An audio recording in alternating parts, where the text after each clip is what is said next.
8.2 notes, graphs of the other trigonometric functions, page 4. So we're going to graph a shifted tangent function. Noticed halfway down that I included a graph of a cotangent, and as I started working through notes, I changed my mind. We're going to put that off till the very end. So we are only going to go through example 3a at this point. And so let's take a look at the pieces that we have here. First off, might as well go alphabetically. We're going to start with our stretch factor. We have a stretch factor here of absolute value of -2, which is 2. Keep in mind what that negative multiplier out front does. That is going to flip it over our x-axis or our midline axis or our shifted axis, whatever you want to call it at this point. The period here is pi over the absolute value of b. Here our b is pi, so we've got a period of 1. And so I'm going to go ahead and mark that off here on my number line. Might as well get some of this taken care of as we go through, so then you don't have to sit and watch me number the whole thing all together like you just did. It's fine. Okay? We have the phase shift.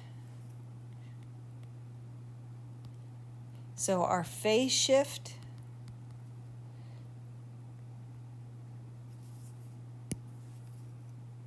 is C over B. Keep in mind when we are looking at this,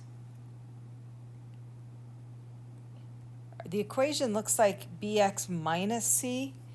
Since we've got this here as plus x, that means our c is -pi. We want to be able to rewrite that as a minus. We would have pi x minus -pi. So c is -pi over b, which is pi. We get a phase shift of -1. Which means roughly we're going to, not roughly, but we are going to shift 1 full period, which makes it kind of difficult to see what's going on with that phase shift. We've got a vertical shift here of d, which is -1.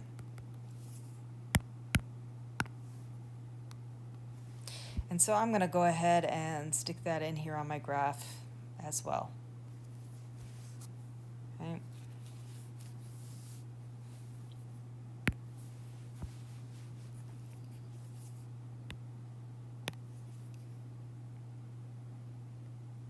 Next thing we're going to look at are the asymptotes. And we have an equation for the asymptotes, c over b, so in our case -pi over pi, plus pi over 2 times the absolute value of b, which is still pi, times k. So our asymptotes are going to be at -1 plus 1/2 k, k over 2, 1/2 times k, whatever we're looking at here. X equals -1 plus 1/2. You know, I'm going to plug in -1.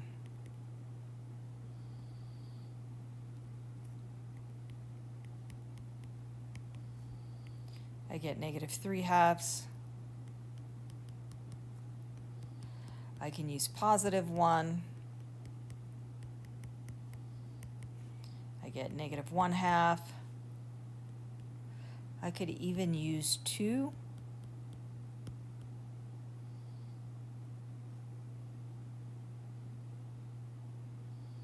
Cannot use 2, I can use 3. 3 is odd, 2 is not. Sorry about that. I get -1 plus 3/2. I get +1/2. And so I should probably point out when we're looking at these asymptotes for our tangent, our k has to be an odd integer.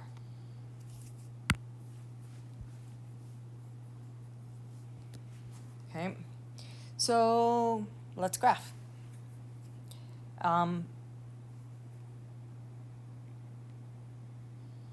here is my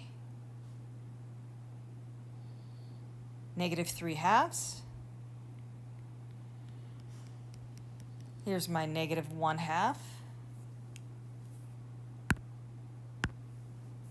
I know that halfway between those two, at -1, I should get a 0.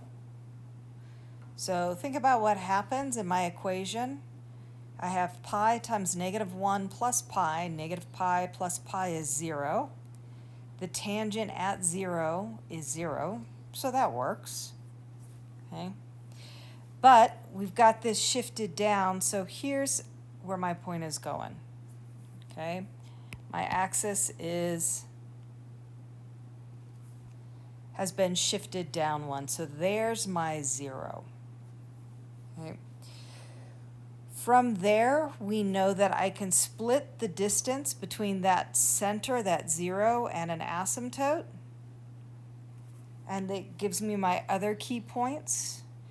So think about something. I've got a multiplier that's -2, so rather than going up to the right, it's going to go down to the right. So here, my halfway point between the two, I'm down 2. Going back in the negative direction, I am up 2. And there is my function. Now I could, that's 1 period, and that's all we're asked for. But keep in mind that is not the whole function. And so we could continue to graph